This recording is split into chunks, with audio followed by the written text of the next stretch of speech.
Je, wewe unajua nini Mungu alichokuahidi? Una ahadi gani unayoijua ambayo Mungu alikuahidi kwayo? Amen.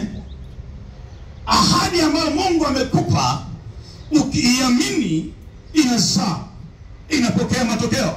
Halo. Sometimes pia nataka Mungu asikwambie na kitu akwambia watumishi wa Bwana, matokeo yanakwenda kutokea. Sema amina kubwa tena. Sema amina tena kubwa. Wakati mwingine unahitaji kusikia neno ambalo limetoka kwa madhabahu na kwa kinywa cha mtumishi wa Bwana, ili hilo neno ukilishika na ukaliamini inaenda kutokea matokeo. Amen. Nasema hivi kwa jina la Yesu Kristo, Mungu atafuta watu ambao watatu tu ambao wamekuja hapa leo ili waamini jambo linalokwenda kuzaliwa kwa ajili ya biashara zao, ili waamini jambo linalokwenda kuzaliwa kwa ajili ya ndoa yao, ili waamini jambo linalokwenda kuzaliwa kwenye uzao wake, ili waamini jambo linalokwenda kuzaliwa kwenye familia yenu. Inawezekana kwenu hakuna mtu ambaye alikumbukwa na hakuna mtu ambaye anaabudu Mungu, lakini Bwana amekuleta kwa madhabahu ya hema la majibu. Lengo la Mungu anataka uamini ili litokee jambo kwenye imani utakayekuwa nayo. Nasema ili kwa jina la Yesu Kristo hai, ni kweli kwenu hakuna mtu ambaye anaamini Mungu aliye hai, lakini kwa kuwa Bwana amekuleta imani sawa sawa na makusudi ya Bwana, pokea imani ya kweli. Pokea nguvu ya imani kwa jina la Yesu. Lakini ambacho Bwana amekusudia kiwe kwako. Sema amina kubwa tena. Nasema kiwe kwako kwa jina la Yesu. Kiwe kwako, sema amina. Kuna watu wako hapa wamekusudia wafanye biashara wakubwa. Bwana akupe hilo na lifanikiwe. Akupe hilo na lifanikiwe kwa jina la Yesu. Kuna watu hawako hapa wenyewe hawaelewi, lakini Mungu amewaandaa kuwa wakuu wa wilaya. Bwana akupe hilo na lifanikiwe kwa jina la Yesu. Kuna wengine wako hapa hawaelewi, ila Mungu amekusudia mwanze kupata safari za kwenda nje ya nchi bila kuelewa. Nasema hivi, Bwana endelea kuamini akalitende kwa jina la Yesu. Na kuna wengine wako hapa wanaona wachelewa kuzaa, lakini Mungu ameandaa mapacha katika tumbo lako. Nasema ipokee neema kwa jina la Yesu. Na kuna wengine wako hapa hawaelewi kama kuna siku wataolewa, wanaishi tu ili mradi inachua.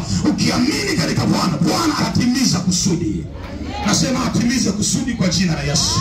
Atimize kusudi kwa jina la Bwana. Na kuna wengine wako hapa wako tunatembea na siri yao. Kuna kaugonjwa uliambiwa hawezi kupona. Nisikilize, umekuja kwa Bwana, amini kwa Bwana, uponyaji upo. Pokea neema kwa jina la Yesu. Nasema pokea neema kwa jina la Bwana. Awe pokea neema kwa jina la Yesu. Utaambiwa na madaktari kwamba hili jambo haliwezekani, kwa uhakika inabidi wewe ni mtu wa kunywa dawa tu miaka yote.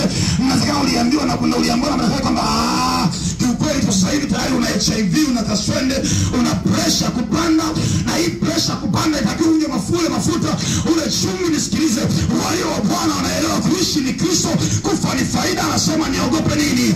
Acha niishi katika Bwana. Yeye atanijua kwamba naishi kwa ajili ya Kristo.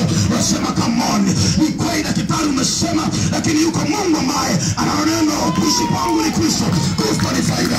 Wale wanaelewa kwamba nijapokuwa ninapita katika upande wa mavuli ya mauti, anasema Bwana ni gongo langu na fimbo yangu, sitaogopa mabaya. Wakati mwingine uhitaji maneno, unayetakiwa uelewe kama Bwana amesema nini. Pokea neema ya kuelewa. Sema mimi nakuomba.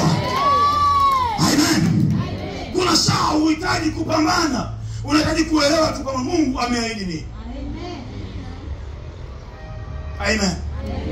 Amen. Tunapokuwa tunasema ahadi ya Bwana itimie. Ahadi ya Bwana. Kwa sauti, ahadi ya Bwana itimie. Ahadi ya Bwana itimie. Mungu anasema waamini. Sema kwa sauti, ahadi ya Bwana itimie. Ahadi ya Bwana itimie kwa maisha yangu katika jina la Yesu. Amen. Kuna saa unaweza ukasongwa na maisha. Kuna saa unaweza ukasongwa na majaribu. Unaweza ukasongwa na ukame wa fedha. Unaweza ukasongwa na umasikini. Unaweza ukasongwa na madeni. Lakini walio wa Bwana wanaelewa, nijapokuwa leo nagarikishwa,